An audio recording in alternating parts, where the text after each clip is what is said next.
Pernah ada seorang Cina datang ke rumah saya lama dulu lah, 7-8 tahun lepas. Umur dia 63 tahun. Satu hari Ahad datang, Assalamualaikum, Assalamualaikum.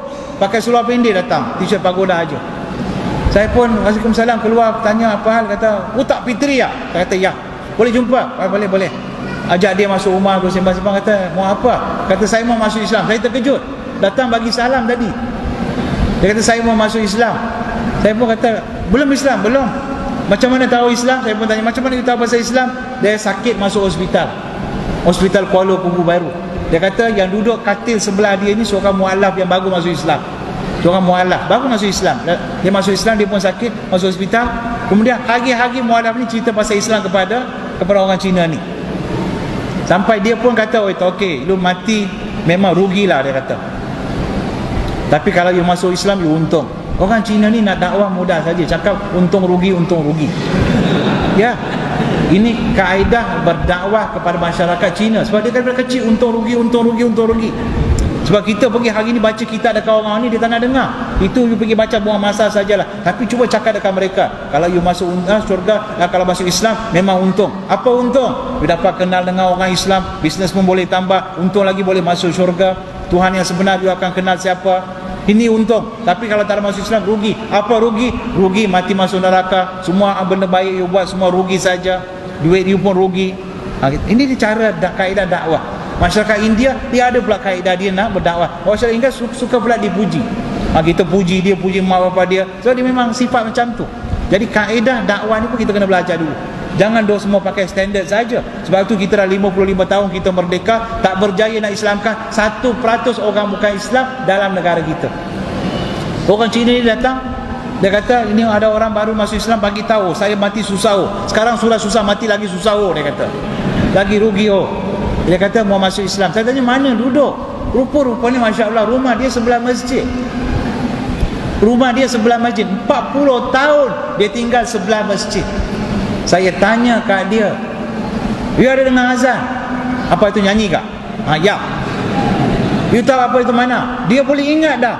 Itu Allah Akbar, asyhadu an la ilaha illallah. Dia walaupun pelat-pelat sikit, tapi boleh sebut sampai akhir. Saya tanya, Masya Allah, saya kata, you tahu itu mana kak? Wah, mana tahu. Tak ada orang kasih tahu.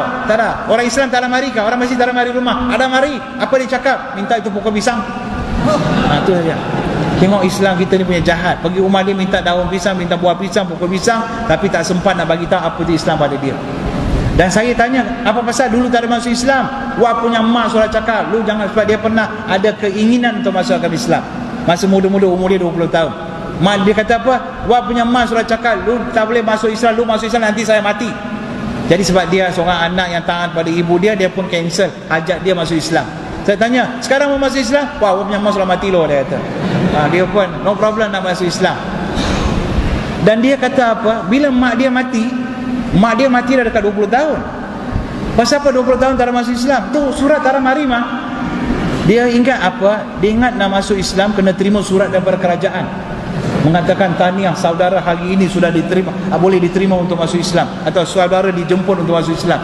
Tak, saya bukan cakap cerita bohong ni. Kalau tak percaya, pergi tanya ramai lagi orang kat luar. Dia ingat nak masuk Islam, kena ada orang jemput mereka masuk Islam. Rupa-rupanya ramai orang ada keinginan kepada Islam, tapi kita tak pernah pun teringin nak jemput mereka masuk agama Islam. Saya minta ampun, minta maaf sebut. Cuba tengok luar masjid kita. Kita letak cantik nama masjid kita. Kadang-kadang tulis pula dalam tulisan khat bahasa Arab, kita pun tak reti baca. Tapi lupa nak bubuh nombor telefon masjid kat luar. Bukan sini lah, tempat lain, kampung saya lah. Kerana nombor telefon masjid tak ada, nombor telefon surau tak ada. Kadang-kadang azan Allahu Akbar, Allahu Akbar. Orang dengar, orang bukan Islam dengar seronok dengan azan. Apa benda dia cakap Allahu Akbar, Allahu Akbar? Dia nak tahu apa benda tu. Tapi dia nak pergi tanya kat siapa? Dia nak datang ke masjid, dia takut pasal muka kita macam Taliban. Langsung tak senyum. Sama-sama kita pun tak senyum. Apa lagi dengan orang bukan Islam? Kerana ini testimoni saya dapat dari orang bukan Islam. Pasal apa tak ada pergi tanya tu masjid? Oh ya, itu orang tengok muka galang-galang, dia kata. Ya, ini ni masalah kita, Masya Allah. Ya, jadi Masya Allah. Jadi macam mana kita nak buat? Kawan-kawan letaklah banner ke, poster ke, ingin tahu tentang Islam, sila hubungi nombor, apa-apa nombor siapa, Setiausaha ke, atau tak ada nombor, hubung nombor saya pun boleh. Ya, hubung balik modal tuan-tuan. letak satu banner, harga dia lebih kurang RM100. Ya, kalau seorang masuk Islam pasal tengok banner kita, balik modal dunia akhirat bagi kita. Nabi kata itu adalah lebih baik daripada dunia dan segala isi yang ada di dalamnya. Allahu Akbar.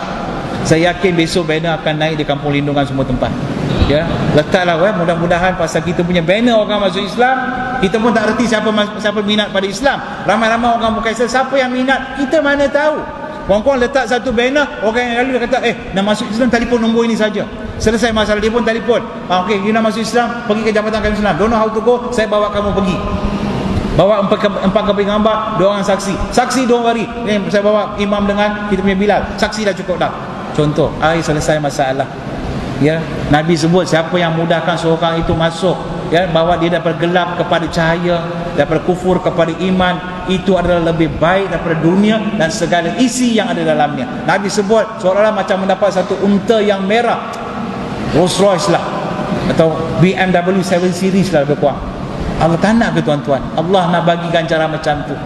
Ya subhanallah. Ya subhanallah, ini ganjaran yang Allah bagi mereka yang kita usahakan bawa kepada Islam. Cerita sikit saja, dia pun setuju masuk Islam. Hari ini dah masuk agama Islam dah, alhamdulillah. Ya, dah masuk agama Islam. Macam inilah yang orang-orang yang saya jumpa yang bawa kepada agama Islam, rupa-rupanya ramai orang di Malaysia memang ada keinginan untuk masuk agama Islam. Dulu mula-mula bila saya buat kerja-kerja dakwah, saya tulis nama orang-orang masuk Islam. Simpan-simpan. Tahun ni 100, tahun kedua ada 200, tahun ketiga 300 masuk Islam. Sekarang saya buang buku ni macam seolah-olah macam nak riak pula ni. Orang tanya, berapa ratus masuk Islam? Adalah cukuplah. Sekarang cukup, sekarang Allah tahu.